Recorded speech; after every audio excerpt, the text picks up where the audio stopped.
My name is Abigail Mitchell. I'm 22 years old. The day my brother and I both got into Stanford should have been unforgettable. And it was just not for me.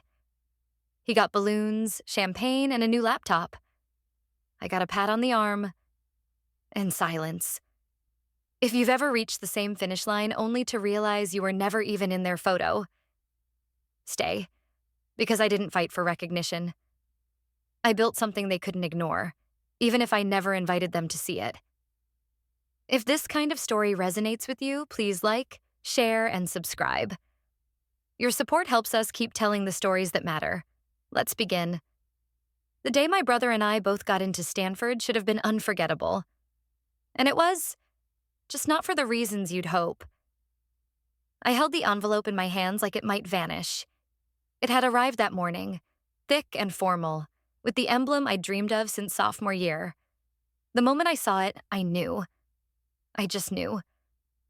But instead of running downstairs or shouting with joy, I sat on the edge of my bed, staring at it.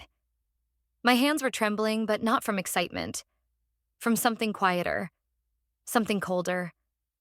Dad always said he'd invest in what makes sense. Turns out that never included me. I waited an hour before opening it. I read the letter in silence. Stanford wanted me. Not waitlisted, not deferred. Accepted. Full admission. I clutched the page, breathed in deeply, then folded it carefully and placed it back into the envelope like it was something sacred. Down the hall, Ethan's door slammed open. "Stanford, baby," he bellowed. I heard the thump of his feet pounding the stairs, the squeak of the banister as he swung himself down 2 steps at a time, shouting like he'd just won the lottery. He had. "Mom, Dad," he called out, waving his own acceptance letter in the air like a victory flag. I followed slowly, letter still pressed to my chest. When I reached the living room, the scene was already in full bloom. Ethan in the center, my parents around him like planets orbiting a sun. Mom had tears in her eyes. Dad clapped him on the back. "We knew you could do it, son." "Champagne," Mom laughed, already heading to the kitchen. Corks popped, camera flashes, group hugs. I waited for a moment of silence to speak. Just one. Then softly, almost as an afterthought, "I got in too." Mom turned, eyes still shining. "Oh, that's great, sweetie."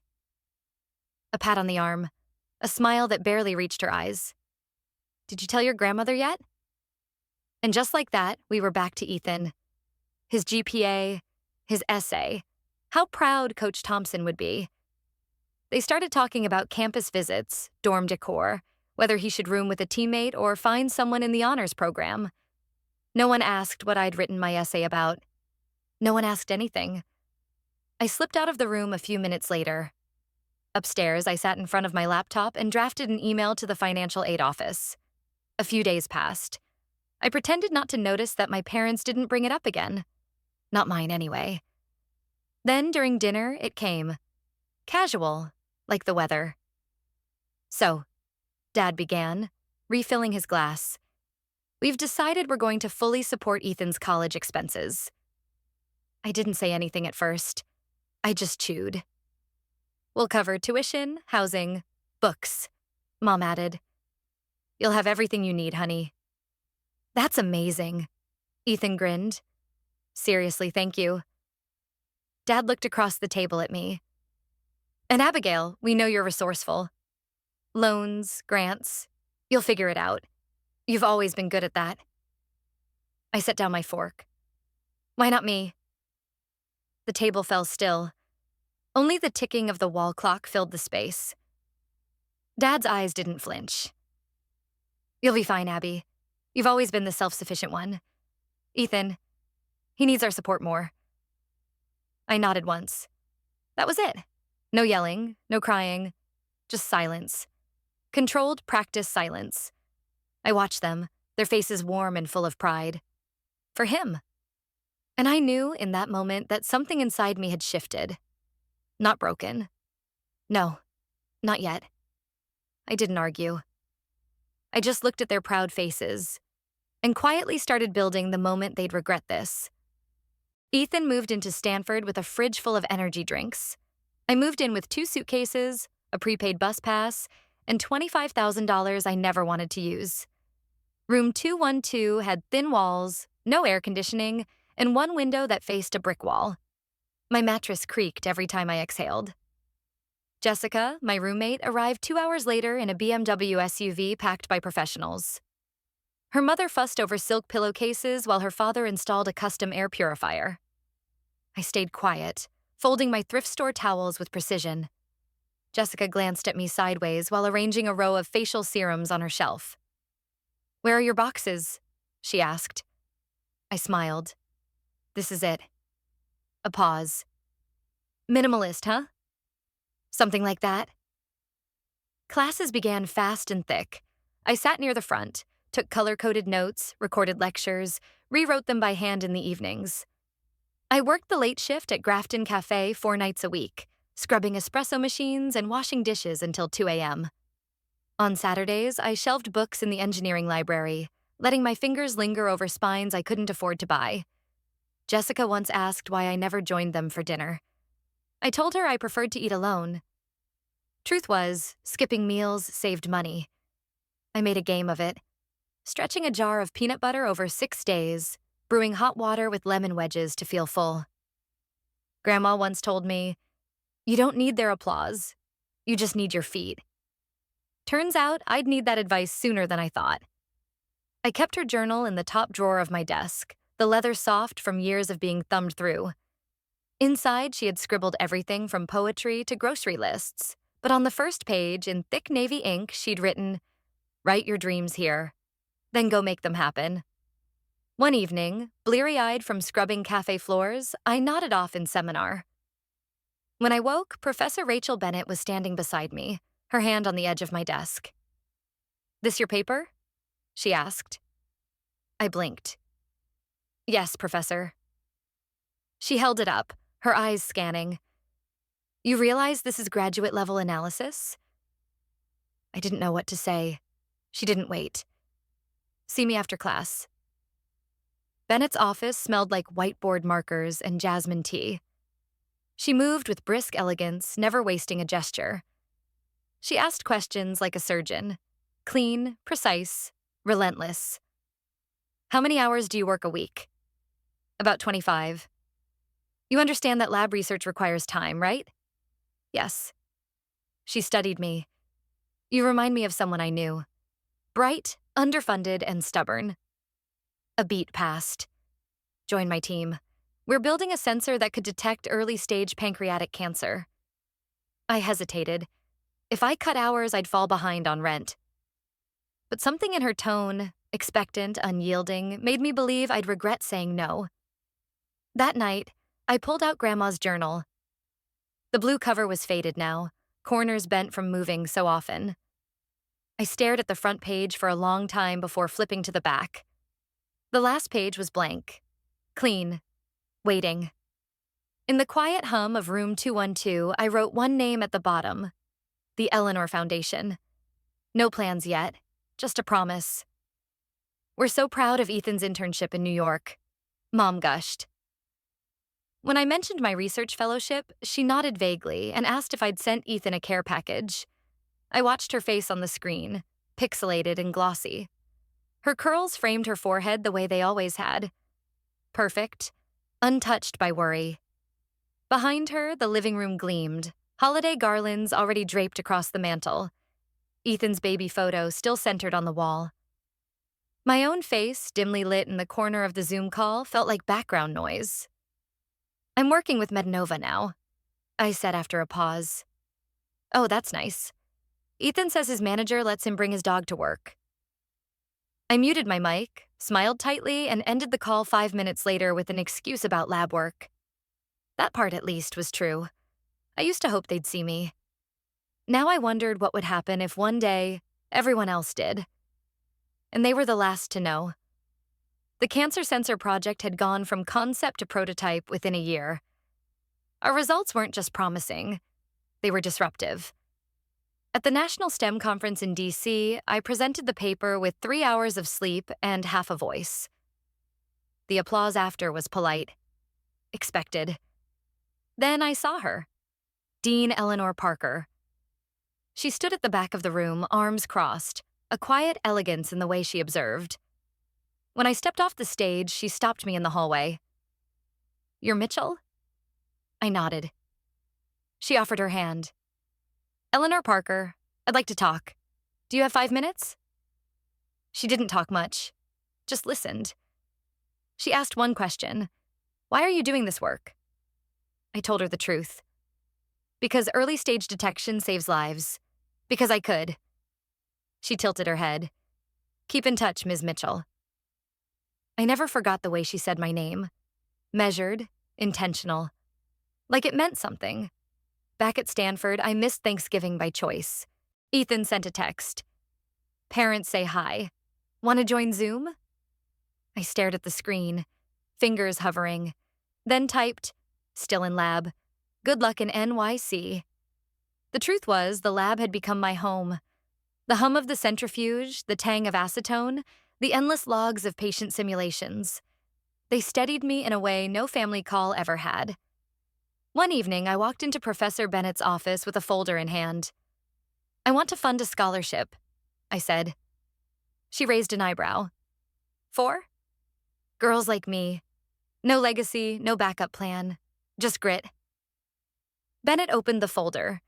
Inside, a proposed charter for the Eleanor Foundation, my name signed in blue ink. She didn't say anything at first, just nodded once. Within months, the paperwork was official. The Metanova partnership money, combined with the university's Innovation Award Fund, totaled $1,275,000. Every dollar was transferred, with one condition. "Keep it anonymous until graduation," I told the development office. A week later, the email came. "Dear Ms. Mitchell, you will be honored as Stanford's top donor of the year. Please confirm your preferences for the ceremony." I replied with one line. "Please let Dean Parker make the announcement." No explanation, no family alerts, no press requests.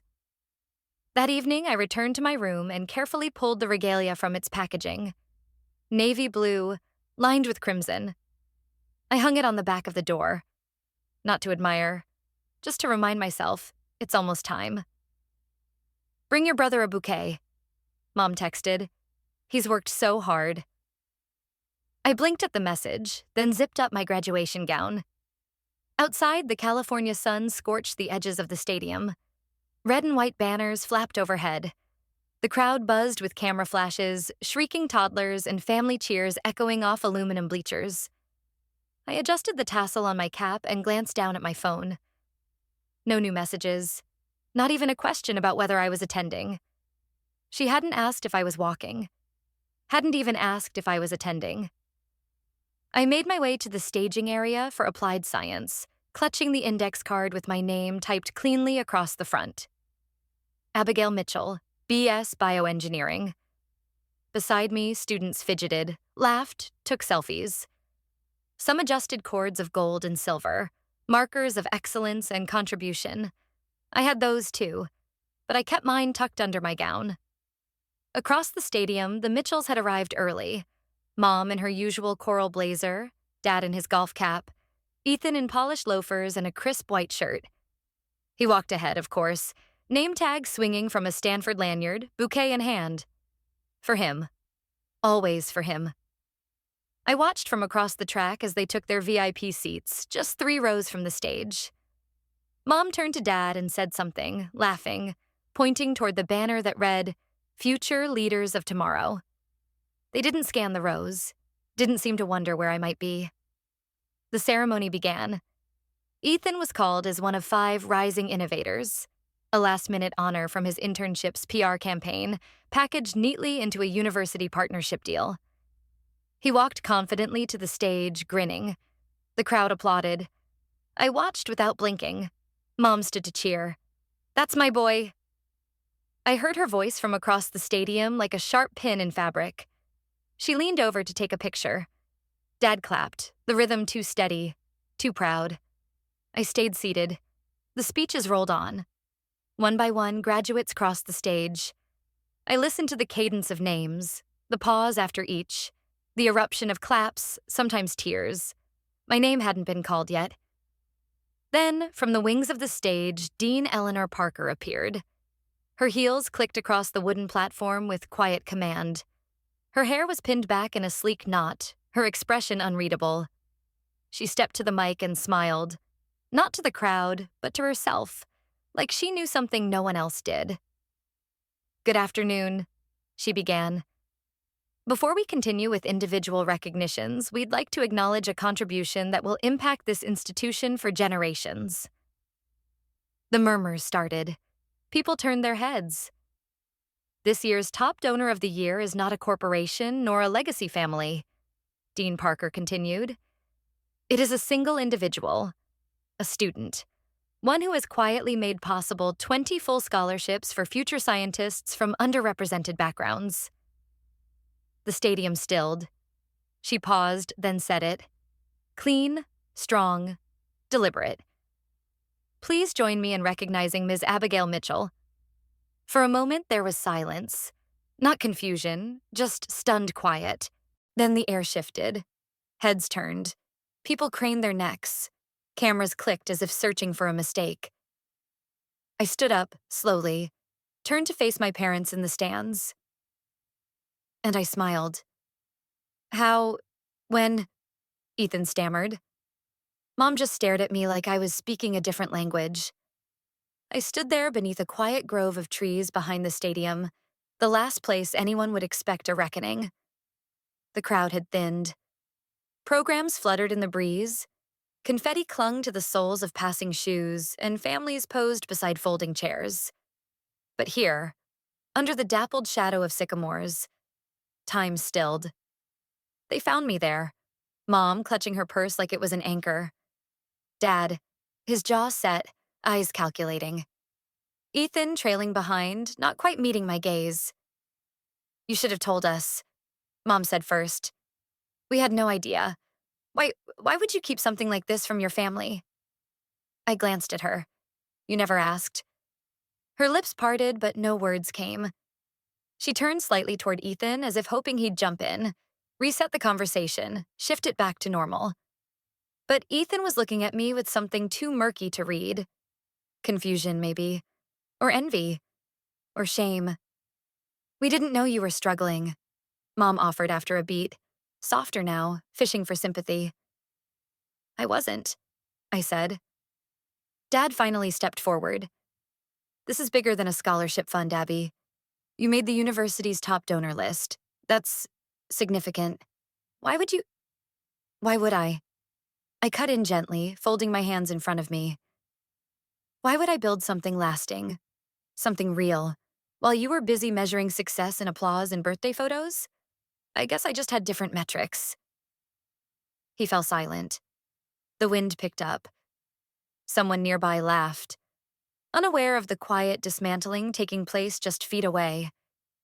They stood like statues, trapped between disbelief and the unwillingness to admit they never saw me clearly. Not really. Not when I brought home science fair ribbons. Not when I spent weekends volunteering in Cancer Wings. Not even when I packed for Stanford on a Greyhound bus. From my pocket, my phone buzzed. An email from Stanford's Office of Advancement. Subject: New matching funds for the Eleanor Foundation. Message: Abigail, 2 major donors, Nanodyne and Genexa, are pledging to match your gift over the next 5 years.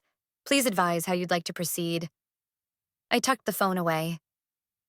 Just then, a girl, no older than 20, walked up shyly. "Excuse me, are you Abigail Mitchell?" I nodded. She smiled, hands fidgeting. "I just wanted to say thank you. My sister? She's one of the new scholars. She starts next semester. She thought she'd never get in." I managed a quiet smile. "Tell her to write her dreams down, then chase them." She nodded, blinking fast, then walked away. I turned back to my family. "I stopped needing your recognition years ago," I said, voice level. "But I hope now, at least, you recognize what you lost." Mom flinched. Not visibly, but something in her eyes recoiled, like she'd felt the echo of a door closing. A moment passed. Then, barely above a whisper, she asked, "Can we talk more later?"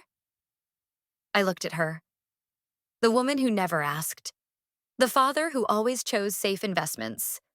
The brother who never once wondered why my room light was still on at 3 a.m.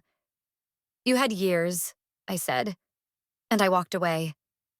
Some people chase legacies, others build them and walk away. A week had passed. The noise had faded. News cycles moved on.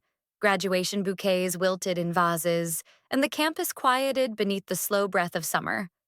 But here, in the corner office of the Eleanor Foundation, paint still fresh, windows letting in the morning light, something new began. Abigail sat at the head of a modest table, sunlight catching the edges of a navy blue blazer she hadn't worn for anyone's approval. Across from her, 3 students shifted in their chairs. Nervous, awed, not quite sure what to say to the young woman whose name now carried the weight of a legacy.